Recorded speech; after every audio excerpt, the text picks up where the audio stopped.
ये कहानी है रोहन की, जो एक साइकोलॉजी स्टूडेंट था। एक दिन रोहन को कॉलेज में साइकोलॉजी पर एक प्रोजेक्ट मिलता है।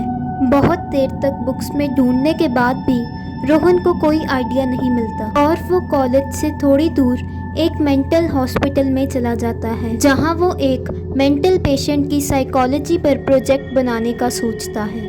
हॉस्पिटल के हेड से परमिशन लेने के बाद रोहन हॉस्पिटल के राउंड पर निकल जाता है, जहां रोहन को बहुत से मेंटल पेशेंट्स दिखाई देते हैं और उनके थेरेपी रूम्स भी। चलते चलते रोहन एक सुनसान कॉरिडोर में पहुंच जाता है और उसे थोड़ी दूर ही एक पेशेंट खड़ी हुई दिखाई देती है। जैसे ही रोहन उसकी तरफ चलने लगा था, तभी लाइट्स खराब हो जाती हैं। रोहन थोड़ा डर जाता है, पर तभी उसे पीछे से एक नर्स बुला लेती है, जो उससे पूछती है, आप यहाँ पर क्या कर रहे हैं? यहाँ पर जाना मना है। इस जगह पर बहुत क्रिटिकल पेशेंट्स को रखा है, इसलिए आप यहाँ नहीं आ सकते। पर मैंने यहाँ पे अभी एक पेशेंट को देखा था। कोई भी तो नहीं है यहाँ पे। तुम जाओ यहाँ से और यहाँ पर दोबारा मत आना। और वो ठान लेता है कि वो प्रोजेक्ट उसी क्रिटिकल पेशेंट पर बनाएगा। इसीलिए रोहन रात को खिड़की से उस हॉस्पिटल में घुस जाता है और वो उसी कॉरिडोर में पहुंच जाता है, जहां बहुत अंधेरा था और रात के सन्नाटे में वो और भी डरावना दिख रहा था। रोहन को एक कमरा दिखाई देता है जिसका दरवाज़ा बंद था, और जब वो उस कमरे में की होल से झांकता है तो उसे बेड पर एक पेशेंट बैठी हुई दिखाई देती है, जो दरवाजे की तरफ देखकर बहुत ज़ोर से चीख मारती है। उसकी चीख पूरे कॉरिडोर में गूंजती है। कमरे का दरवाज़ा अपने आप खुल जाता है। अंदर जाकर देखने पर रोहन को वहाँ कोई भी नज़र नहीं आता, पर उसे टेबल पर एक फ़ाइल पड़ी हुई मिलती है। इससे पहले रोहन कुछ और सोच पाता, उसे कॉरिडोर से किसी के आने की आवाज़ सुनाई देती है और रोहन जल्दी में उस फाइल को लेकर पास की खिड़की से कूदकर भाग जाता है। थोड़ी देर बाद कमरे का दरवाज़ा जब दोबारा से खुलता है तो ये कमरा तो कितने सालों से बंद है, तो इसे किसने खोल दिया? नर्स उस कमरे को दोबारा से बंद कर वहाँ से चली जाती है। हॉस्पिटल में जो कुछ भी हुआ उसे देखकर रोहन बहुत डरा हुआ था और घर पहुंचकर वो उसी फाइल को पढ़ना शुरू कर देता है, जिसमें लिखा था कि एक मैरी नाम की लड़की, जिसने रातों रात अपने पूरे परिवार का चाकू से बहुत बेरहमी से कत्ल कर दिया था। इसी वजह से मैरी को मेंटल हॉस्पिटल में डाल दिया गया था।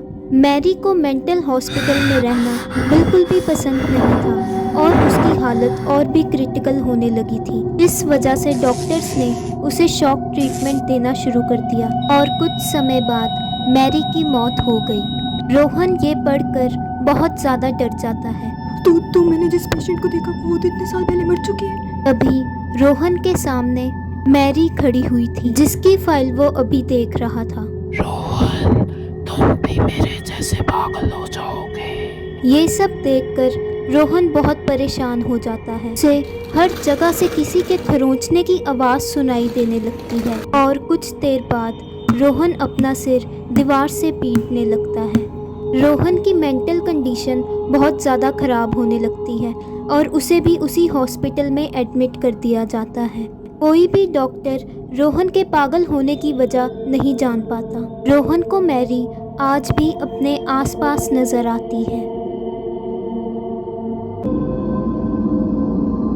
ये कहानी है जानवी की, जो एक नए अपार्टमेंट में शिफ्ट हुई थी, जिसकी खास बात ये थी कि जानवी का ऑफिस वहाँ से बहुत पास था। जानवी एक नाइट शिफ्ट जॉब करती थी और अक्सर रात को घर लेट आती थी। जानवी का अपार्टमेंट 12th फ्लोर पर था, इसी वजह से वो लिफ्ट से ही अपने अपार्टमेंट तक जाती थी। जानवी को अपना नया अपार्टमेंट बहुत पसंद आया, पर एक बात उसे बहुत अजीब लगी कि रोज़ रात को 12 बजे एक लड़की लिफ्ट की बजाय सीढ़ियों से ऊपर वाले फ्लोर पर जाती थी। इसीलिए जानवी एक रात 12 बजे उस लड़की को बुलाने का सोचती है। हेलो, क्या आप 13th फ्लोर पर रहते हो? पर वो लड़की जानवी की कोई भी बात का जवाब नहीं देती और जानवी उस लड़की के पीछे पीछे 13th फ्लोर पर पहुंच जाती है। जो जानवी के फ्लोर से बहुत ज़्यादा अजीब था। घर का दरवाज़ा खुला देखकर जानवी उस लड़की के घर के अंदर चली जाती है और दरवाजे पर खड़कर देखती है कि वो लड़की अपना डिनर कर रही थी। ये क्या? ये अभी तो अपने घर आई थी, इतनी जल्दी खाना कैसे खाने लग गई? तभी वो जानवी से पूछती है कि क्या तुम मेरे साथ खाना खाना पसंद करोगी? उस लड़की की बात सुनकर जानवी डाइनिंग टेबल पर बैठ जाती है और देखती है कि टेबल पर पड़ा सारा खाना बहुत ज़्यादा पुराना था। तुम पागल हो क्या? ऐसा अजीब खाना खाओगी? पर फिर भी वो लड़की अपना खाना खाती रहती है और अचानक से रूम की लाइट्स खराब होने लगती है। वो लड़की बहुत अजीब सी हरकतें करने लगती है। क्या हुआ तुम्हें? तुमने मुझे पागल कहा। तुम्हें पता है, तुम्हारी तरह मेरे भी दोस्त थे जो हमेशा मेरा मजाक उड़ाया करते थे, मुझे पागल बोलते थे। इसीलिए मैंने अपने घर पर एक डिनर पार्टी रखी, उन सभी को डिनर पर बुलाया, पर मैंने उनके खाने में जहर मिला दिया था और वो लोग खाना खाकर मर गए। मुझे बहुत ज्यादा खुशी हुई, पर तभी मुझे अपनी गलती का एहसास हुआ और मैंने खुद को भी मार दिया। ये नहीं हो सकता। जानवी वहाँ से बहुत तेजी से भागने लगती है। जानवी, तुम ऐसे नहीं जा सकती, तुम्हें मेरे साथ डिनर करना होगा। जानवी भागकर लिफ्ट में चली जाती है। ये सब क्या हो रहा है मेरे साथ?